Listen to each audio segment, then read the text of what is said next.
and King of Prussia is a worthy winner. I would like to congratulate all the riders, owners and trainers who participated in the race. It is now with great pleasure that I present the Drumstick Gold Stakes Trophy to the winning owner, Adam Treskowicz. Thank you. Adam Treskowicz, the winning owner, and thanks to Gary Mudford, the National Sales Manager from Nestle, and well done to the connections of King of Prussia. And there he is in the mounting yard with the rug on. Okay, well, it's getting quite warm here in the studio. It's a beautiful day outside, around about the mid-20s. We couldn't have ordered a better day, so I think what I might do is I might let you three go. Can't wait to get down at the mounting yard and amongst the action there, Peter. Rich, have a good day. Yes, I've got to go out and do the digital coverage now. For anyone who's got a digital television, I'm doing the coverage. And Letsy, Banjo is awaiting. I'm going to interview one very, very happy jockey today, Pete, I'm sure of that. Looking forward to that at 25 minutes past 3. Shortly we'll be taking you down to the marquee to find out just what is happening in the early stages of Foster's Melbourne Cup Day for the year 2000. The next event, the Singapore Challenge, due to commence at 11:45 local time, and that is 22 minutes away from now.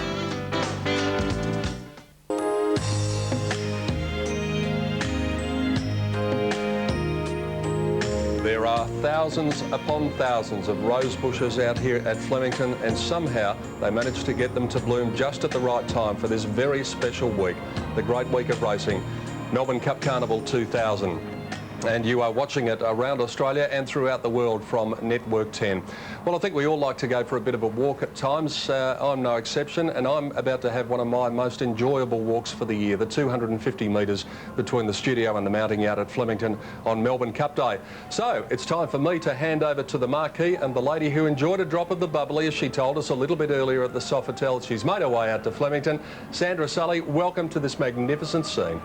Hello, Peter. Yes, I'm trying to pace myself. You know, I've got to be good, but gosh, why would you want to be anywhere else? It is the world's most glorious day, and it is going to be an extraordinary day here at Flemington. We, as always, will be catching up with loads of celebrities and guests as they pass through our marquee.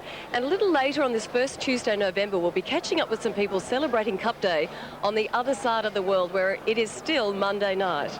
Well, if there are two words that are inextricably linked with Cup Day, however, they are Phar Lap. Now, Phar Lap is a name that's Thai for lightning, and as we all know, he was the people's champion and became a hero of the Great Depression.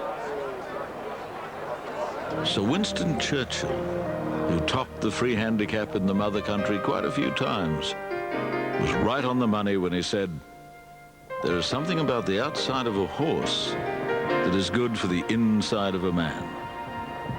Which immediately brings us to Phar Lap. Phar Lap. The projection of Australia's dreams about themselves, so strong and reliable, so courageous.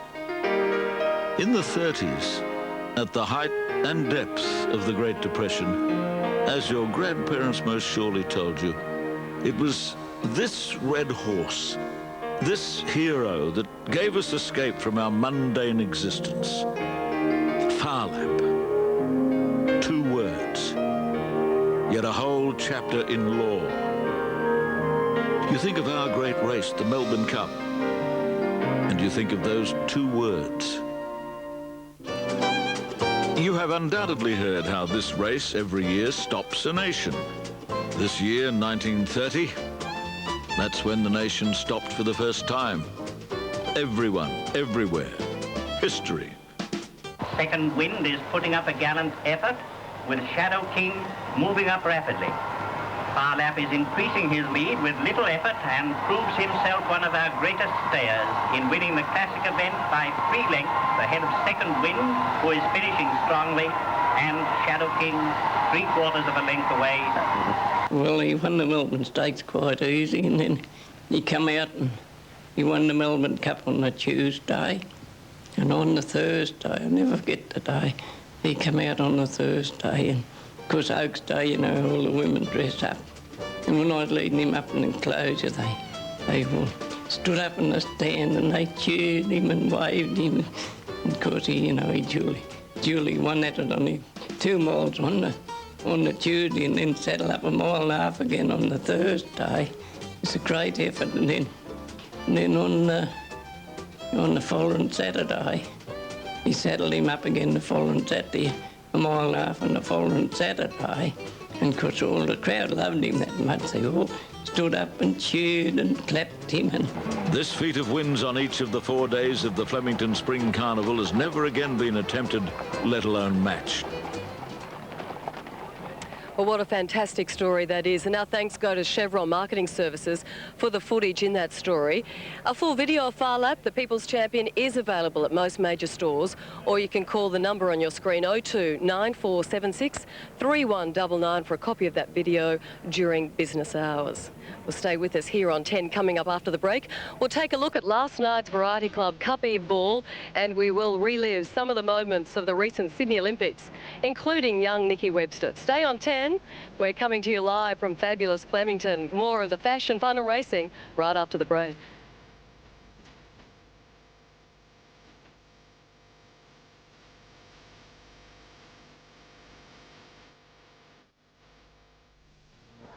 Has to be Freemason. You know why? Why? Because the Freemasons support the Variety Club. They've been fabulous to us, so I think my money better be on them.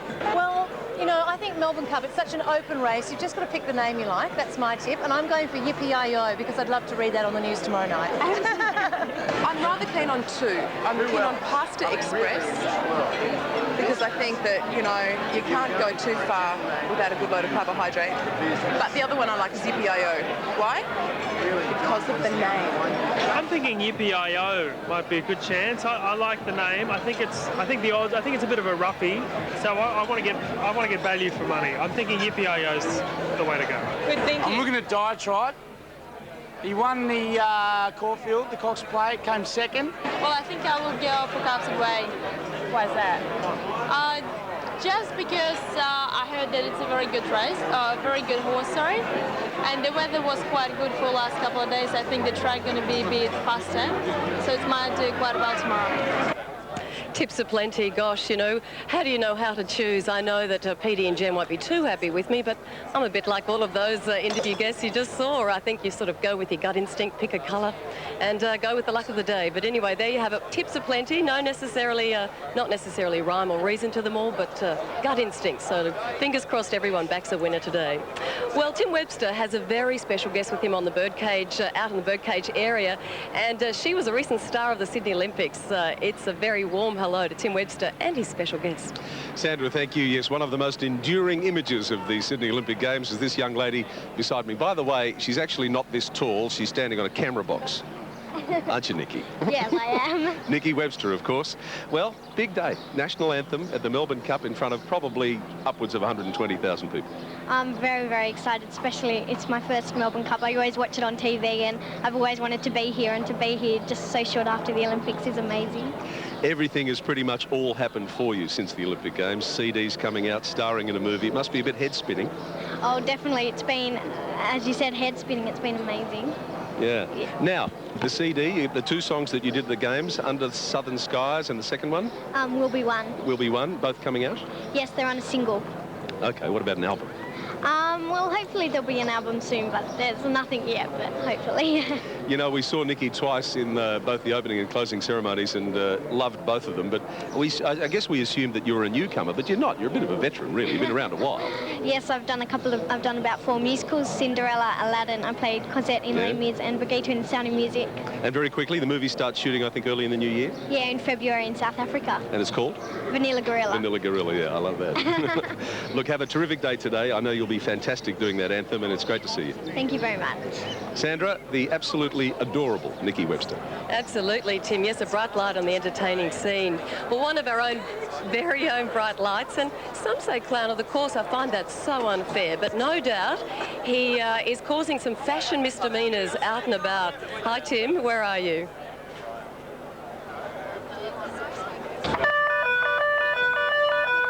Mr. Bailey. Oh, stung by the fashion police. Can you believe it? What, the ties... It's the tie. A tie like you incite in a fray, I'm afraid. Yeah, it's a highly illegal tie, that one. Also, being in possession of an offensive garment, which is, of course, the pink shirt, which clashes with the tie. Yeah, so you do have your top button done up, sir. It should be just a centre button on a 3-button suit. You guys are good. You've got those chip sunglasses on. Yes. Now, if that is an offence, these guys must be going to jail, are they? Oh, excellent. Well, obviously, a police informer there, Mr. Bailey. Stay where you are. Fire stop stay where you are. Right. First of all, these garments are all clashing. I need to rearrange you, sir. You can't stand next to him with that orange nutpick. Did you get clean, sir? Sorry, this is Rod Stewart, everybody. Everybody remembers. The fashion police, the style police. These guys are off to jail, and I'm off. He is off. I hope they don't come down near me. Goodness me. Anyway, hopefully I'll survive, but let me know later. Don't forget we've got an email address, so you can perhaps let us know there, but be kind. We'll go to a break. Back with more here from fabulous Flemington, live on Network 10.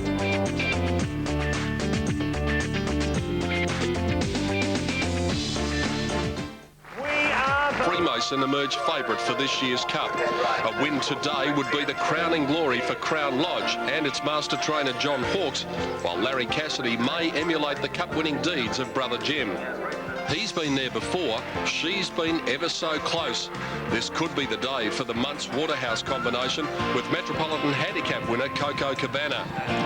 One thing outsider Pastor Express has in his favour is that his jockey knows this track and knows what it takes to win the big one. John Marshall piloted Rogan Josh to victory in last year's race and is hoping to become the first jockey in 21 years to win the Cup back-to-back. Well, race 3's along next, and Peter and Jenny are in the mounting yard. PD, this is a race for 4-year-olds. It is, Sandra, and isn't it delightful to be here? What a scene in front of us today, Jen. Is it ever, and a massive crowd, so it's going to be a great day. Yes, we're going to have in excess of 100,000, no question about that. Let's have a look at the favourite runners here in race number 3, the Singapore Challenge, and we start off with number 1, and that is Snarbell. Chris Muntz is the rider for this horse. It's trained by Matthew Hyland at Cranbourne. Very consistent, Jen, and there you see her in the mounting yard, and looks as though it's probably the one to beat. I think she's the best mare in the race. I think despite her 58 kilos, she's going to be hard to beat here. She did win a listed race over the Adelaide Carnival, so I think that's good enough form for here. Number 2 is Rulable. Comes out of the Richard Fryer yard and trained by that man, ridden by Damien Oliver, barrier number 10. Well, Rulable got caught 3 wide and didn't have any cover there at Bendigo. That was 2 starts ago, and then came out for a very easy win at Berrigan. Damien Oliver takes up the reins here, and I think she's probably one of the chances in this race. She'll go forward. Number 3 is Grand Seattle. Karen McAvoy takes the sit, has the nice gate. Barrier number 1 at the 1700. Max Hinton's the trainer. Barrier 1, as Roy always says, is good in the Melbourne to Warrnambool bike race. Well, true. Well, this horse gets back, though, a little bit, or can get back anyway, and she did round them up at Moonee Valley, and she went on for a terrific win there. She's won 3 on the slope, but the only worry with her is her dry form. It's terrible. There's 4 Corchet. Darren Beedman, the rider for David Noonan at Mornington. Corchet battled on at her last couple of runs, but she really does need to lift to probably perform here. I'd say place chance at best for her. These horses look so different to Saturday with the cloudy conditions. Sun out today. They look magnificent in the coat. Number 8, Grey Line. Brett Preble has already tasted success. John Rattle is the trainer. Well, there's a good form line through Tanith. You go back 2 starts ago from Moonee Valley, and this horse could probably live up to that. I've given her an each-way chance, and there's only a 4-year-old and a bit of an up-and-coming mare. Looks well with the shadow roll on. Number 9, Imperial Trisk. Glenn Boss takes the sit, and I walk down from the birdcage to the mounting yard with Russell Cameron. I don't know whether that's an omen. He certainly didn't tip it to me. Didn't he?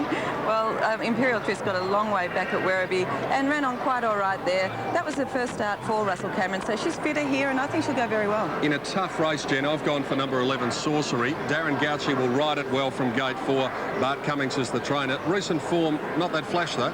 No, but she's a dry tracker, Peter, so she's definitely suited here today. Her last run was on the slow. Didn't have a whole lot of luck there at Moonee Valley either. She got shuffled back and ran out of room, so she's there with a chance. And I thought number 14, Zero Isle, looked particularly well in the mounting yard too, to be ridden by Craig Williams for Terry Kelly. Yes, I just don't know about the ability there, though, Peter. Every possible chance there at Geelong, and I'd say her form probably just needs to lift a little bit here to be able to be competitive. She is in the betting at $8.40. There's some of the massive crowd here at Flemington. We're going to have in excess of 100,000 people. There's no question about that. And they are wagering on the 3rd, so let's check out the tote dividends and see what they are showing all around Australia. Dan Malicki. Well, Snarbell at the top at $4.50, Pete. 8.30 Rulable, 9.90 Grand Seattle, $12 Corchet, Big Odds Aztec Star, Generous Odds Flotsam, 7.80 for Grey Line, and then Imperial Trisk at double figure odds, Sorcery at 6.40, and Zero Isle is at $8.60, but it has drifted out quite markedly with the bookmakers for the third event. We're only a couple of minutes away. Tim Gossage is in the betting ring. Yeah, Dan. And what have you got to tell us this time, Timmy? Well, Snarbell, as you said, Dan, is 7-2 on the tote, much longer in the ring. It's one of the big drifters, but they have certainly come for number 8, Grey Line. At the moment, 7.70 on the tote, a couple of points shorter here in the ring. Big go late. Grey Line will probably jump favourite in the ring, Pete. Gossage with that report from the betting ring, and there are the selections. Snarbell from Jennifer, Richard, Letzi. I've gone for Sorcery, Imperial Trisk from Daniel, and Grey Line from Gary Willits prior to the third. There's the map. They start at the 1,700 metres, so they've only got a run of round about 300 metres before they start making that bend. So the inside barrier is definitely an advantage here, you would think, and suiting the on-pace runners. And that is the third. And down here in the mounting yard, here's a fellow who enjoyed his moment in the sun, just like today in 1965 and 1967 when he won the Melbourne Cup. Roy Higgins, it's always great to see you on this great day. Certainly is, Pete. We look for it every year. We seem to finish tonight. I'm still the same height. I've nearly caught you. Everything's going... Hang on, I'll help that a bit. Horse is going... I've actually gone with the top weight here. I was quite impressed with her 3 runs this time in. 58 kilos, that little question mark, but the track's pretty good. Marked her on top, a bit of value here in number 9, Imperial Trisk. Got caught up in a rainy day at the Werribee Cup meeting recently. Oh, gee, she did parade well, the 9. Number 4, Corchet. Look for an improvement here. Blinkers on. Look for a big improvement from her last start. And number 2, Rulable, winner of the Berrigan Cup up near my old hometown in Deniliquin. Only on Saturday, has backed up, looked excellent. I marked them 1, 9, 4 and 2. Hello to everyone watching in Berrigan today, wherever you're watching all over Australia, in all the big cities and all the little country towns. Roy, in one word, what about the Melbourne Cup later on? I'm very keen to have a look at the imports. I've got a bit of a smell about vintage crop down there, actually. OK, well, we'll get the thoughts of Roy Higgins a little bit later. They're filling the stalls here for the third. Let's go up to the commentary box. Dan Malicki to call the race. Firstly, the thoughts of Gary Willits as they made their way to the stalls. Well, I like the 8, Peter, Grey Line. I thought it looked very well. 1, Snarbell. Done a treat. Got to carry 58, but it has drawn 2. Good barrier draw from this start, 700 metres. 3, Grand Ciel, that looked all right. And the 9, Imperial Trisk, one that Roy Higgins mentioned. Looked pretty good. With Graces ready, rider of 0 Mile, Craig Williams out of the saddle now, so it'll come up to the gates riderless, and it's the only one away from the line. Very tough race this, Dan. A lot of chances. A lot of wet track form too, which is, well, it's going to be insignificant on a day like today, but it's hard to still separate them. Rulable is stepping up in distance, yet has some of the better form in the race. Snarbell's got a large weight and also has its best performances on wet tracks. Yes, yeah, that's it. That 9, Imperial Trisk, to be ridden by Glenn Boss, does look well, and 51.5 on its back. Having a bit of trouble here, that's the starter. Chasing number 14 up, it's digging its toes in. He's waving this whip at it. They're not allowed to hit them nowadays. And then she goes. Just needs a little bit of gentle persuasion. 0 Mile. It's persuasion, certainly. Now they're just about set to go. Craig Williams getting back aboard. Very open race, the third. And they're all locked away. The all clear given. They're about to jump now. Race 3, Melbourne Cup Day. Favourite Snarbell on the tote, number 1 at $4.80. And they're racing now. Grand Seattle was just a little bit slow to begin from the inside barrier. Flotsam drifting back, and so too was Vertex. A good charge to the first bend, where it's Snarbell being tackled now by Corchet. Rulable going forward, and 0 Mile will race handy to them as Corchet takes the lead. 0 Mile second, Snarbell box seating third. Rulable around it with Graces going up 3 wide. And then came Sorcery, who's over on the fence. It's midfield at the moment. From Grey Line, about 2 lengths to Rising Duchess, another length and a half to Imperial Trisk, and then Flotsam on its outside, a length away Grand Seattle, and Vertex drifting back now, has settled at the back end of the field. They've got about 1,000 metres left to travel, and it's Corchet about a half a length in front. 0 Mile going up to second, and with Graces travelling a little bit wide third. Snarbell getting a favourable run fourth. On its outside, Rulable about 2 lengths away Grey Line. Inside of Grey Line was Sorcery in the predominantly gold colours with the red striped sleeves and cap. Another length and a half to Aztec Star, then Flotsam, Rising Duchess, Imperial Trisk, Grand Seattle second last, and Vertex is last but starting a run. Rounding the turn, 600 to go. Corchet just led with Grace, is in second spot, but hard ridden as they made the turn. Snarbell's had a very good run. It's coming out to challenge. 0 Mile's had enough, and then Sorcery trying to get through. Grey Line wider out, starting to run into it. Going with it was Rulable, and then Imperial Trisk and Flotsam both making up ground. Corchet the leader. Grey Line after it quickly. Imperial Trisk has appeared on the scene, and Snarbell gets the run. Snarbell with a big weight went to the lead. Imperial Trisk is cutting it down. Then Grey Line, Flotsam and Grand Seattle, but it's Imperial Trisk going to the lead with 100 to go. It drew clear. Grand Seattle and Flotsam late. Imperial Trisk in front. Grand Seattle coming at Imperial Trisk. Imperial Trisk and Grand Seattle, I'm not sure. Grand Seattle's dived at Imperial Trisk right on the line, and it's very close to tell. Flotsam close up third. Grey Line just died on its run, and then Sorcery Snarbell anchored by the big weight, then Corchet, Aztec Star, Rulable Weekend, Next Home Zero Mile from Vertex, Rising Duchess, and With Grace at the tail end. Very close, a stride before, certainly Imperial Trisk. On the line, it's very difficult. Might be the outside. If anything, I'd go the outside. I thought the outside might have just got it. And it has. Number 3's got it. Grand Seattle will get the prize right on the post from number 9, Imperial Trisk, who has hailed the winner everywhere, Gary. Yes. Grand Seattle coming right from well back. Yeah, he was clear last with 600 metres to run. And Kevin McElroy rode it beautifully, just brought it through, timed his run to perfection. Like that is getting it close, but well, you couldn't have a go at the track today. They're coming from all over the place, certainly well back in the field, judging by that.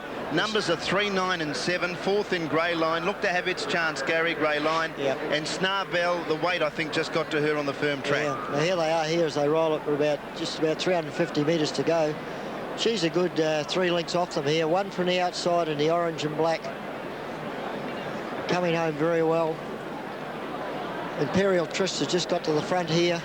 Had the inside horses covered clearly and had a 3.5 lengths break on Grey Line, and with 100 to go, you think, well, I'm a chance here. It's home. And then this horse is really knuckled down. Trained by Max Hinton, ridden by Kieran McElroy. Great ride. Good to see Kieran ride a winner Melbourne Cup Day. And it was only on the post. I'm glad this is your job to call this, Dan. It's just got there, and it's a matter of an inch. So if you're on the second horse, you feel unlucky because if the post was 2 inches to the left, you would have got the prize. 3.97. Kieran McEvoy, who rides in the Melbourne Cup. He rides Brew, and it's got a terrific chance, a horse in form. He'd be on a positive now after riding a winner on Cup Day, Gary. Yeah, definitely. It drops to, what, 6 or 7 kilos from what it carried the other day. I know it's a big form class jump as well, but it's a lightweight chance, and if you fancy Brew, I'd give it a roll. Track's very firm. Time they're 1:43. Not that they have a lot of racing over 1700, but it'd almost be bordering on fast, Gary. It had that cushion because of the rain from last week, but there's no doubt it's a hard surface, hence the good support for Calfstad Way. That's right. Well, when I came down with you, when you did your track report, I remarked to you that I couldn't even get the umbrella into the ground. It's dried up remarkably from when we were here on Saturday. And I was talking to Ross Bradford, and he said he might have to put water on it. And Peter Donegan in the mounting yard, have you got a happy owner or trainer there? I've got a very happy trainer, Gary Will. It's Max Hinton. Congratulations. Yeah, thank you very much, Peter. Did you think you'd got there? It was tight. When she went past us, naturally up in the trainer's stand, you've still got a fair way to go, and she was hitting the line pretty good, so I did think she was going to get up, yeah. Snarbell was well fancied today, but taking the line through the form, you had to fancy your chances. Yes, I've had a little bit of a joke is that she's never really been on a good track, and I believe she would be better suited on a good track. So today she did it, and she proved me right, so it was good. We mentioned before the race, Barrier 1, it's a help in the Melbourne to Warrnambool bike race, really. 1700, it's a bit of a help. Yeah, well, she was going to get back. She's got to get back, and actually it was quite good that the speed was so solid in the race, which absolutely suited her coming off the pace. Finally, winner's stall on Melbourne Cup Day. Not a bad place to be. No, that's right. I won the Cup Hurdle as a jockey, so it's been a long time since I've been here, actually. Well done, Max. Enjoy the moment. Good on you. Max Hinton, the winning trainer. Race number 3 with Grand Seattle flashing home to snatch victory in the very last stride. We'll come back to Flemington shortly with the correct weight signal and the dividends after the running of the 3rd, the Singapore Challenge, and you're watching it around Australia and throughout the world on 10.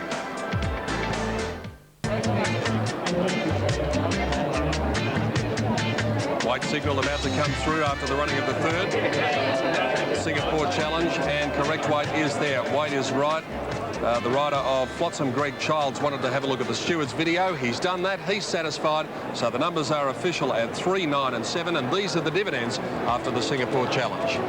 $10.80 for Grand Seattle and $3.40. Not a bad price, about a last start winner. $3.20 Imperial Trisk and $5.70 for Flotsam. Quinella paid $68.80. Exacta $152.40.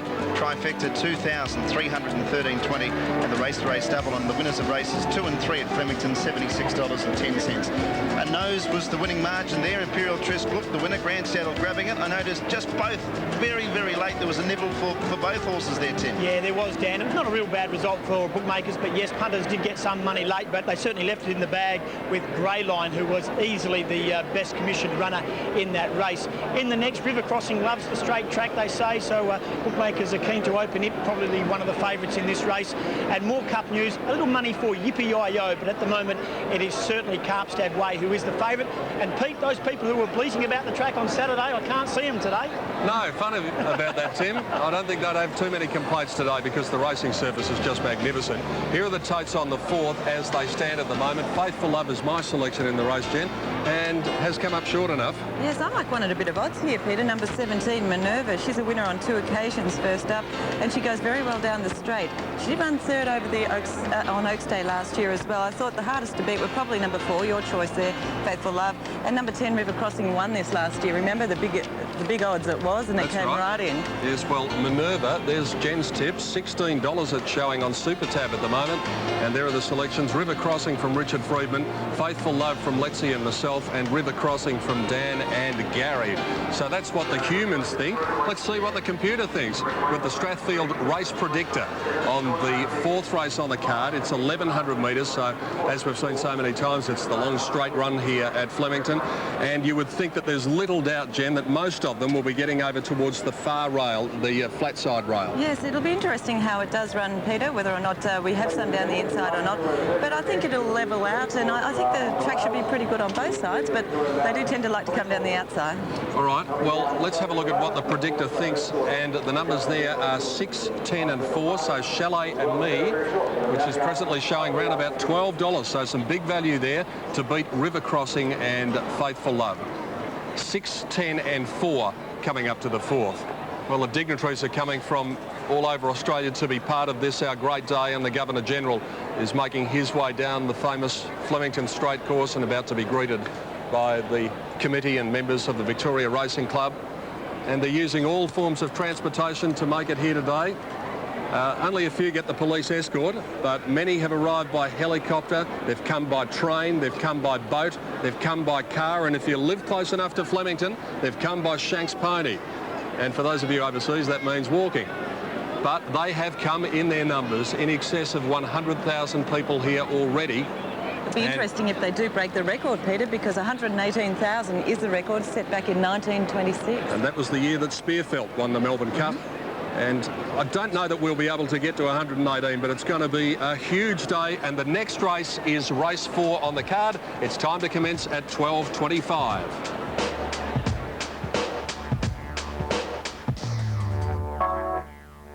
After a week of uncertainty, Carpstad Way takes his place in today's Cup as one of the favourites.